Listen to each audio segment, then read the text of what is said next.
Hello guys, welcome back to another interview on Crowning Conversations with me, Queen K. And we have Miss Big Bage, 2 Cents herself. How you doing, love? Big Top Badge. I'm doing good. Happy to be here. I'm so excited to have you here today. So I did ask her what kind of other socials, but you know, she's loyal to the soil. She's only on the tag application, and there's nothing wrong with that. So being a top badge on the particular platform, can you talk a little bit about what that's like? What has that experience been like for you as being a top badge? Being a top edge, honestly, it don't feel any different than it doesn't feel like, to me, it doesn't feel any different. Like, my circle hasn't really changed. I've always been very, like, outgoing as far as expanding and meeting other people and going to other people's streams and things like that. So I already had kind of a larger circle. So when I became a top badge, it wasn't like I met all these new people. It's just my same circle of people, just with a sticker by my name. But I like that. I like that. That's good. I think it's also to attest to your mentality, right? Your humility. So it's like, yeah, I got the badge and things like that, but at the same time, I'm still me. You're still 2 cents, right? So it's like, yes, we got the accolades, we got the win here, but I'm still me. So it's no different than that. And so you'd be surprised, as you know, how that changes as people get those things. So we love that for you. So also, you have a show, She Code, that you're on Cohort. They don't say co-host, they say cohorts. I got that right, yes. Okay. Female panel talk show that's on Saturdays at 9 p.m. Eastern Standard Time. So having different personalities and things like that, you know, everyone's similarities you can tell when I've seen the energy with you all. We can definitely tell you guys have your own kind of different seasoning with how you answer type of situations and things like that. So how has that been, being on an all-female panel talk show each week? When we first started the show, you know, it was a spinoff from G Code, which is the all-male version of our show. When Fame first approached me with the idea of, like, you could do it, you can do, you know, an all-female panel, I was like, and at first it was hard to get that natural chemistry because we originally had 2 other members and it didn't work out when we first started. And then it was like, as soon as me and Sassy have always been the originals, but then soon as Demi got involved, and then it was Lex, and then when Lex left and then Kind came, it just was it was like the perfect blend of everybody. And we all are a little bit different. You know, I'm the older one, so my answers sometimes don't be what their answers are, but that's okay because even though we're all women, it just shows that we don't all think the same, just like all men don't think the same. So I think it kind of showcases the fact that, yes, we're all women, but we still differ in opinion on certain topics and that we discuss on the show. And I love that.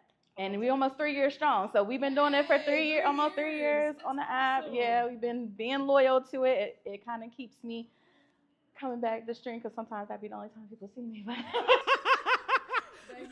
Okay. 3 years, that's amazing. I love that for you guys. So the kind of topics and conversations you have on that particular thing, so kind of, is it more real world life kind of situations? Is it more scenarios? Is it something you see online? Like, how do you kind of figure out what is your topic or whatever for the week? Do you guys just kind of rotate? How does that process work? We rotate. So whoever's live is hosted in because we rotate. Each month it goes to a different person's live. That person is responsible for what we're going to talk about during the show. So that gives each person the chance to kind of discuss topics that maybe interest them a little bit more than if it was just one person picking a topic, or getting 4 people to agree on the same topic. Sometimes be like, no, I don't want to talk about that. You want to talk about that? So when it's your month to host, it's your month to host. So you come up with the topics, and we never discuss it beforehand. You get in there, it's organic, like you get off the top what we're thinking. So it is definitely not rehearsed, it's not practice, and that's been working for us for 3 years. It's very organic. I love that. And then also too, you have people that come up and speak to you and kind of give their 2 cents as well, 2 cents about what's going on and things like that. So that's really great. And I know that's a nice way to kind of see the crowd participation in it, right? So they're not just listening to what you guys are saying, they're also engaging with you. So it's a different level of things like that. And I think that talks about your success on the show. So I love that you guys have that space that you guys do for that as well on the show. And also too, you have a featured show of your own called Link Up, which is a word game show. So talk about that. What's the show like? What is Linked Up about? So Link Up is actually a spin-off of old game show that is on Game Show Network. And I love it. I love like word puzzles and things like that. So when I was thinking about what I wanted to do for feature content, I was like, I want to do something that's fun, that gets people thinking, that also gets them engaged. Because I have a lot of audience engagement. Like when people come to, like, they be wanting to guess, they be wanting people to get it wrong just so they could put it in the comments. um, but yeah, I had to kind of think about a way, because when you watch game shows on TV, they got TV magic, then the words appear and stuff like that. So I had to think about a way that I could present it and do it on tag. And then I just brainstormed with Casper and a couple. I think I reached out to you. I was reaching out like, what do you think about this? What do you think about that? Until I finally got the concept down, and it's been going really good. Awesome. It's a very fun, and I love that the show is easy to catch on to. So if it's someone who has never heard of the show, and you're just like, hey, come and watch the show, and they're just like, well, what is it about? And they can be in there for just a few minutes, and they say, they're like, oh, I get it. So I love that. And like you said too, sometimes when we have type of content or shows like that, trying to translate it from maybe, like you said, we saw it on TV to the live streaming area is hard, right? It's just like, I don't know how to do this, and it can be challenging. So I love that you overcame that anyway. It was just like, I'm not gonna, let this go and lay down and just say, oh, I can't do this. I'm gonna figure out a way to make this happen. So I really love that. But it's a great show. I really enjoy it. What was the time and date of that show, by the way? Linked up? What it is on Sundays at 8 p.m. Sundays at 8 p.m. Sundays at 8 Eastern. We p.m. gotta make sure we know the time. We gotta need the Yes. details so we can tap Sundays, in. 8 p.m. Eastern on the Tag app. On the Tab app, exclusively. Period. All right, that is awesome. So I definitely wanted to go ahead and dig a little deeper with these particular questions. Get in your business, Hanny. I love that. So, okay, so how do you deal with the pressure to perform, stay relevant, or to grow numbers? And it could be from more of a top badge perspective, because we do have criteria and things we have to do, and just kind of course, the relevancy. There are people who are joining all the time, other people that also streaming when you stream, trying to see what they do. So how do you do that? How do you deal with growing and staying relevant and things like that? I think honestly, I stay relevant because I stay present. Like, even if I'm not streaming, I'm present. Like, I know people complain all the time because they'll be like, you're a top badge, I'm gonna never see you. When are you going live? I never see you. But I still be around. Like, I still come to people's lives. I still, I think I still conduct myself the same way I did when I was just a viewer. And I feel like that's how people get to know you. You have to branch out and go to other people's lives and sit in their lives for a spell. Talk to them, engage with them. And then that keeps you around. That keeps you relevant. Just being yourself, but you can't always be in your, I call your stream your house. You can't always be in your house and want your neighbors to come over to your house all the time. Sometimes you gotta go to your neighbor's house, okay? Yes, So I think that's how I do it. And as far as numbers, like, I don't really be worrying about the numbers, just the numbers I got hit every week, and that's it. And outside of that, I don't really stress about it. I think that's great. I think let's do that. So I call it tag rent each week that we have to hit. That's what I call it every week. I'm just like, that's tag rent. We got to make sure we do. And I love that. I love when you said that last part. You don't worry about that because, again, it's a journey, and it's a marathon. It's not a sprint. It's going to take time. And it's funny because I've asked so many people about that. Like, what is it like? You get up to these hundreds of millions of diamonds on the particular platform. How does that feel? And they're just like, you know what?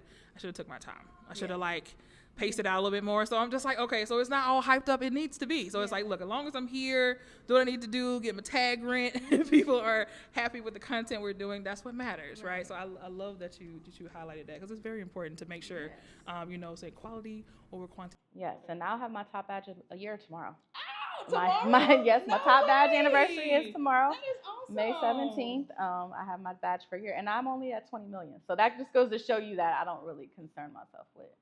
Congratulations. That's a huge thing. So we got to celebrate tomorrow. Yes, we definitely do. Congratulations. Love that for you. All right. So what lesson keeps showing up in your life like a royal decree you can't ignore? Ooh, things gonna happen on God's timing and not your timing. Ooh, that's a good one. And I think I can say that I can apply that to my outside life and my tag journey, because like for a while, you my friend, so like I was like, oh, I'm gonna do the top badge thing, and then I got impatient. I was like, nah, I'm not gonna do it. Then I went back. I quit like 3 times, but then the last time I was like, okay, I'm really gonna do it, and then I got my badge. And I think that's a testament to everyday life. Sometimes you feel like you want to do something that's not happening quick enough for you, or you're impatient.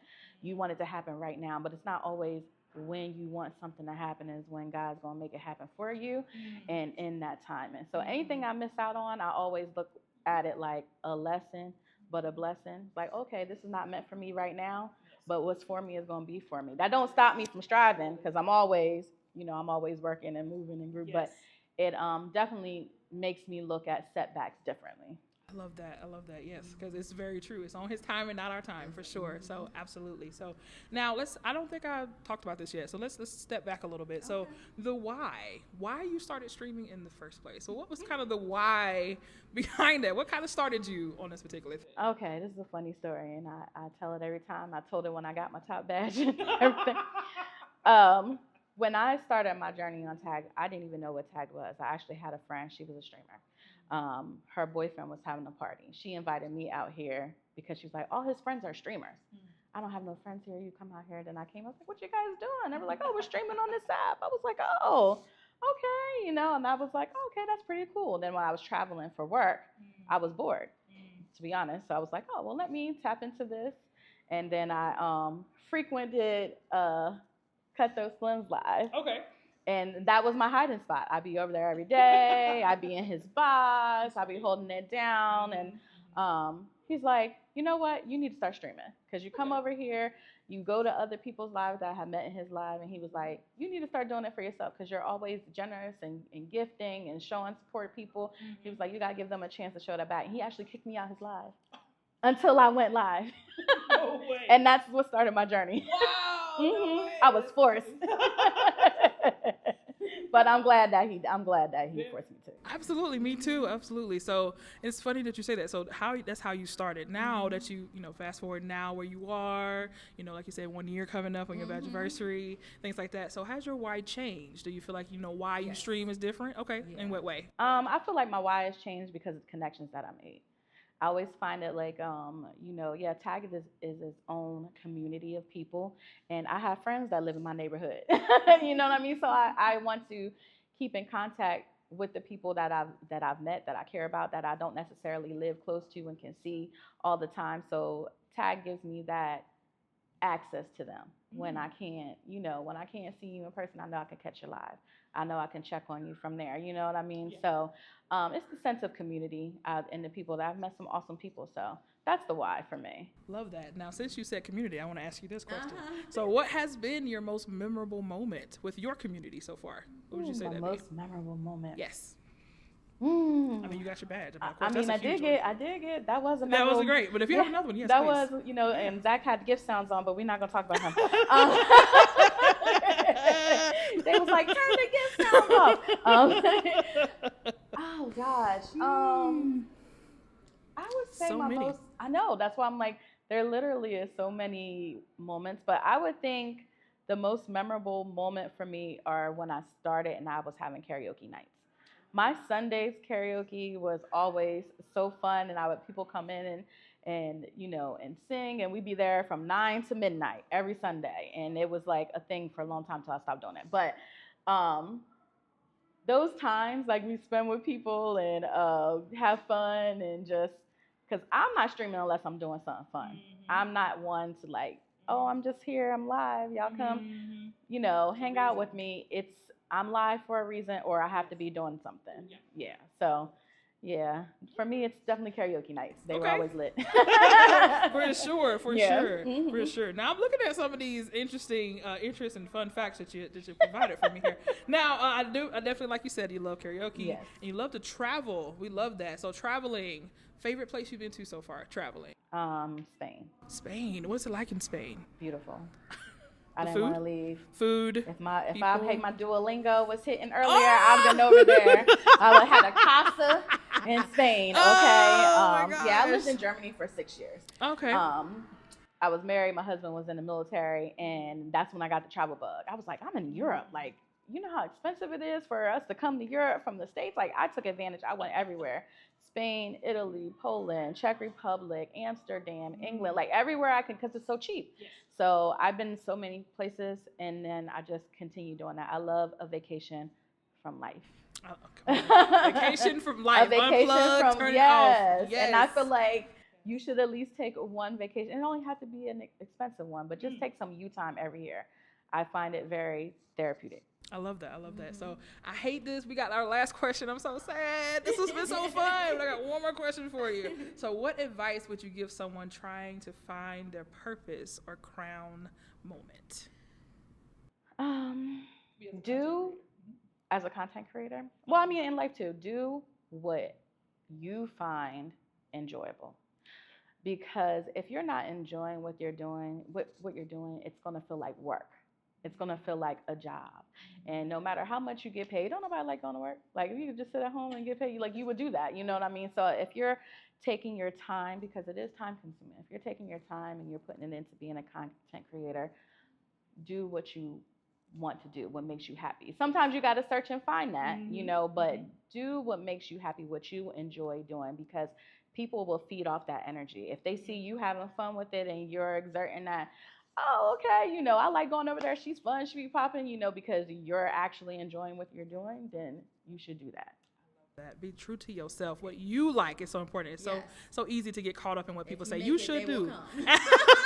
Yes, they will find you, the people who want to be there. Absolutely. So this has been fantastic. Thank you so much again for your time. This is 2 cents one more time. Big Badge, 2 cents on the tag application. Thank you so much. And this is another wonderful episode of Crowning Convos with me, Queen K. Catch you next time. Bye.